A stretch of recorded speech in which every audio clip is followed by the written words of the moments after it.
John chapter 13, verse 34 and 35 reads as follows. A new commandment I give unto you, that ye love one another. As I have loved you, that you also love one another. By this, speaking of love, by this all men shall know that you are my disciples, if you have love one for another. Amen. This morning I want to talk to you about a trip to Peyton's place. Peyton, P-E-Y-T-O-N. Y'all remember, he ain't been gone that long. That Peyton. A trip to Peyton's place. Our covenant, this portion of our covenant, it says we further engage. It says that we engage. Engage, that word engage means that to connect. It means to unify. What this portion is saying, listen to this. We further engage to watch over one another in brotherly love. What it's saying is this. It's saying that we come together to actively and deliberately be friendly to each other. We come together to actively and deliberately be friendly to each other. Anybody, church, anybody should be able to come into the church and meet brotherly love here. Anybody should be able to come into the church and find some friendship in this place. Yeah. It should be so odd to us, because the world don't offer that unless you go to Cheers, where everybody knows your name.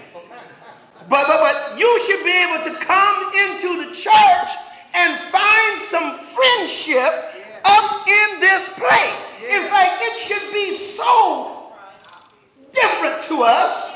It should be so exciting to us that you leave this place going, did them people know me from someplace else? And guess what? It's set up that way.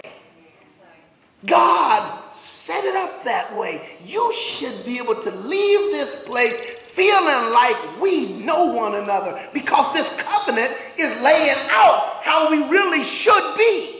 It's laying out what we should do, who we should be. It says that we are a group that watch over one another in brotherly love, in friendship, filial love, the love that a brother has for a brother, a friend has for a friend. Why would this kind of love be that kind of a situation that people would leave here feeling like, they know me up in there? That church don't have no visitors. Everybody seem like they know one another up in there. Yeah, there's three reasons. There's three reasons. I'm going to say it, and then I'm going to sit down. I know we got a long day today, and so I'm just going to say this, and then I'll be done. So there's three reasons. The first one is that the first reason why it is people who feel that way is this. This is God's house. Yeah.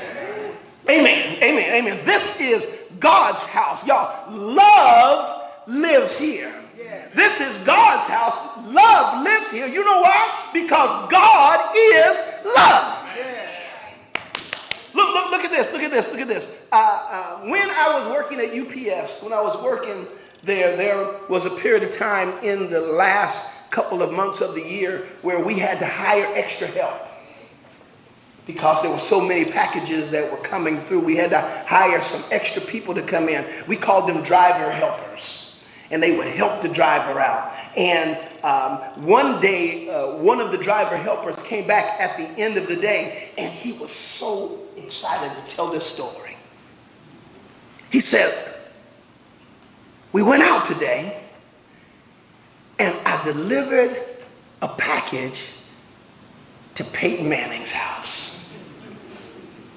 He was excited because he had taken a trip to Peyton's place. Now, he explained his encounter, and he came up to the door, and when he went to the door, he was expecting to see Peyton Manning. He was expecting to have an encounter with Peyton Manning.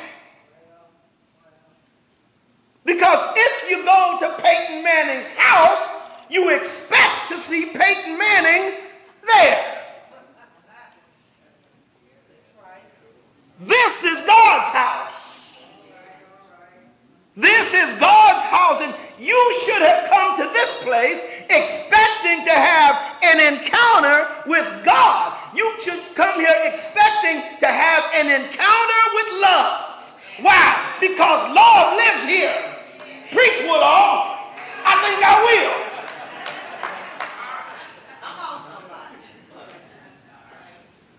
If you come to love's house, then what you expect is when you get to the door, love should meet you at the door. And then that when you come in and take a seat, that love should usher you to your seat.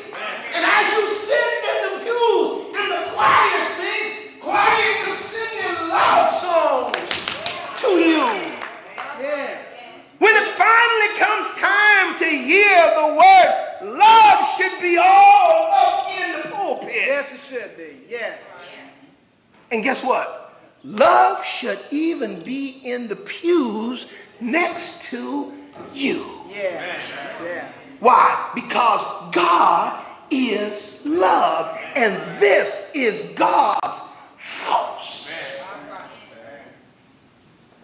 God is pouring out his love to us continuously.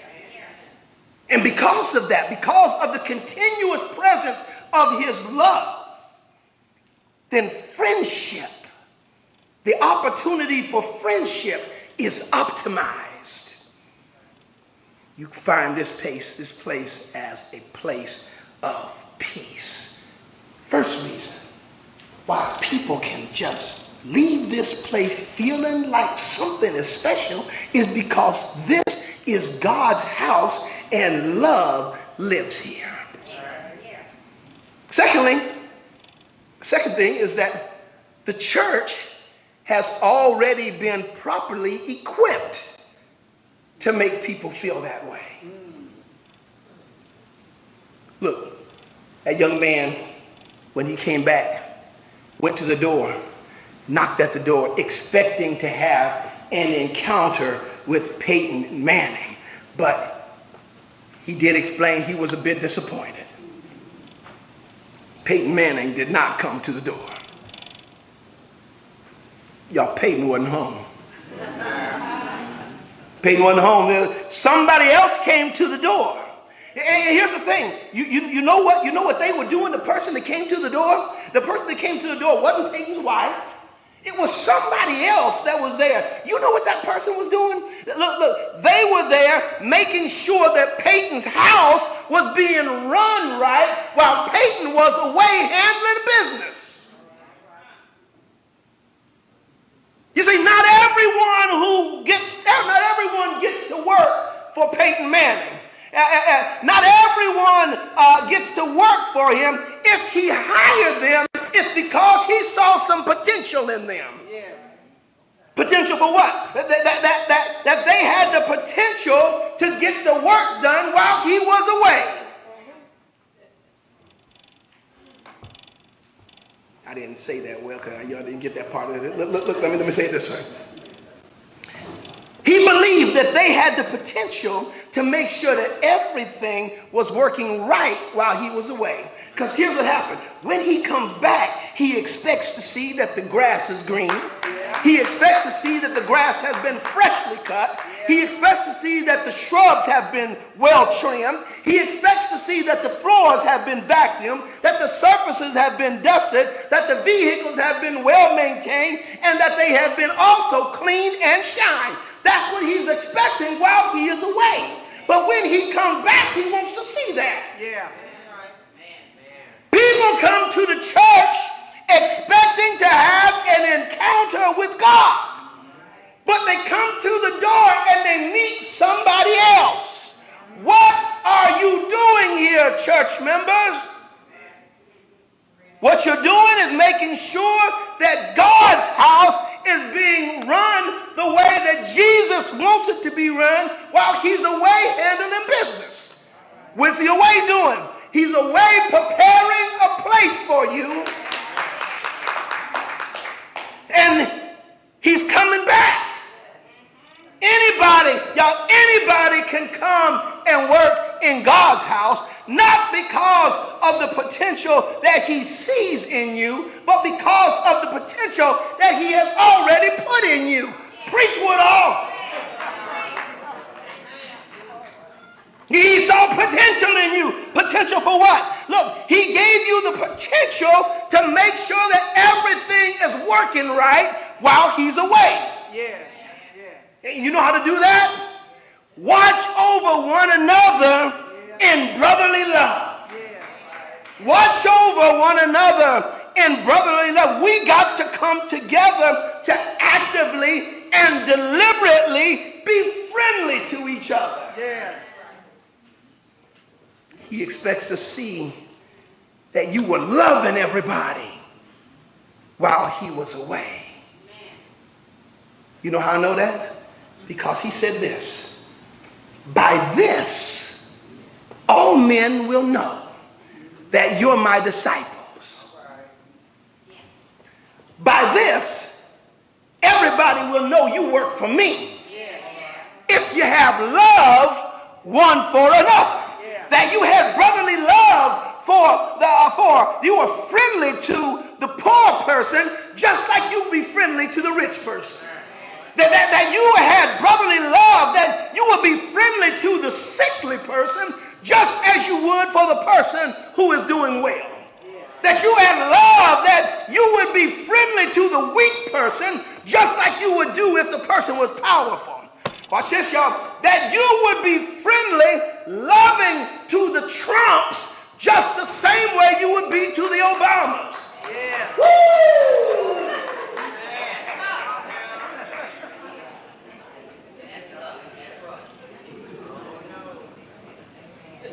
God has properly equipped you.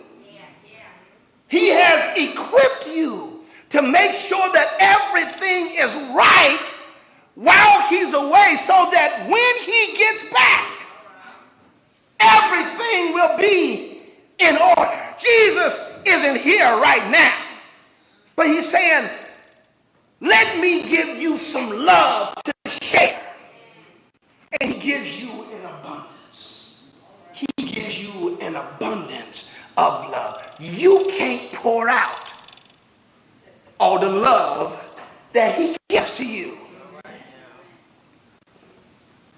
Therefore, your ministry, how you show love, is not just a checkbox on your list.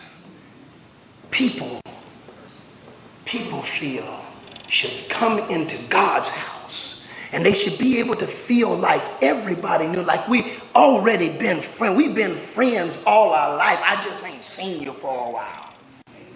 Why? Because this is God's house. And it's God's house, and God has equipped you to be able to do that. But watch this.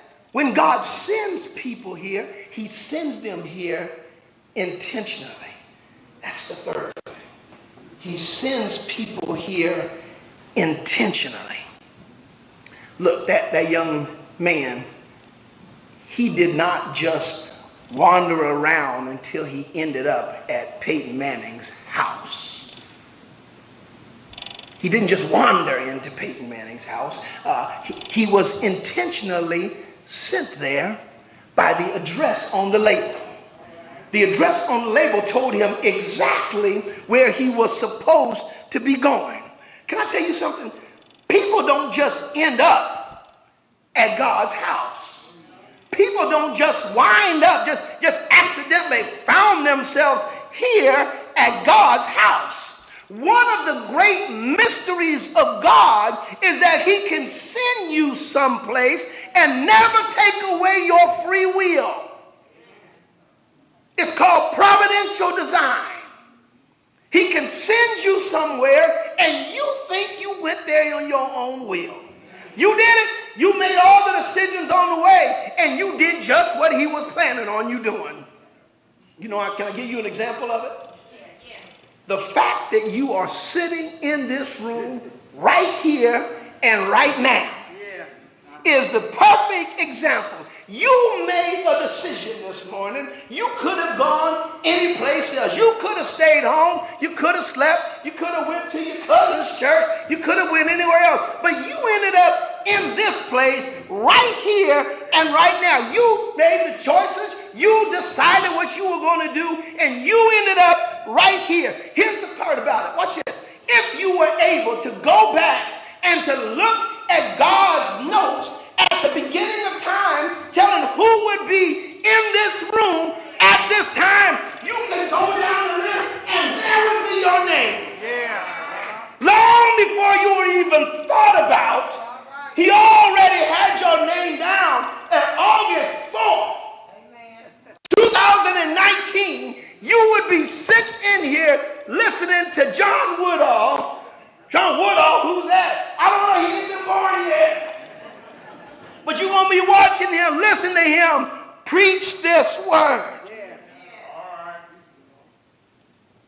And here you are sitting here. The other part about that is that also if you went back and you looked at that roll, if you look in here, there's some people who weren't here, aren't here today, that would have been ordinarily. Their name would not be on there. Because God, providential design. Therefore, if somehow or some way today someone showed up as a visitor to our church, to understand that God sent them this way today, and it would be a good idea for the rest of us to exercise some brotherly love along the way. How many of you made sure you greeted somebody today you haven't seen before? Oh, we had the time, we gave the opportunity. We created the room. Y'all even spent some extra time that we hadn't planned. But did you talk to somebody who you hadn't, were you friendly to somebody who you hadn't seen before? Or did you just shake hands with the same old crowd?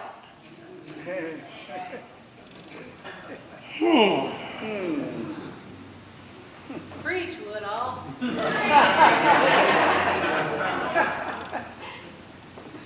Because God sent them here. And we have a responsibility as his children, as the ministers of his word, to be friendly and to show brotherly love to someone, because he will send us wherever he needs us to be. He was a preacher who had been sick. He was hospitalized and on the hospital bed. He said he looked back and the door opened. And death came gliding through the door. He looked at death and he said, "Death, I think you got the wrong room." But despite his protest to death, death just kept on gliding toward him. He said, death, I think that if you go down the hall, you're going to find some people who are sicker than me. You're going to find some people that are older than me. But death just kept on gliding toward him. He said, death, don't you have any regrets? Don't you have any regrets about what you've done? You've taken children from their parents. You've taken parents from their children. You've taken husbands from their wives, and you've taken wives from your husband. Don't you have any regrets, death? But death just kept on gliding closer and closer to him. So the man said, death, don't you believe that you've ever made a mistake? Don't you think that you've ever done it wrong? Don't you think that there's a way that you could have done it better? And death stopped. And for the first time in their conversation, death communicated with him. And he said, I've taken kings and I've taken queens. I've taken princes and I've taken princesses. I've taken the rich and I've taken the poor. I've taken the strong and I've taken the weak. I've taken doctors. I've taken lawyers. I've taken teachers. I've taken administrators. Yeah. But I've never messed up except one day. One Friday on a hill called Calvary. There were three that were waiting for me, and I took the fella on the left-hand side, and I took the fella on the right-hand side, but that fella in the middle, I wrestled with him all day Friday, and then I wrestled with him all day Saturday, and I wrestled with him all night Saturday, but early on a Sunday morning, he got loose. Yeah. He got loose. Yeah. That's the only mistake I made. Church, ain't he a good God? That he can wrestle his way out of death. Death could not hold him down. But he lives even right now, sitting on the right hand of the Father, making intercession for you and me. Why? Because Jesus loves me. This I know, for the Bible tells me so. God bless you, church.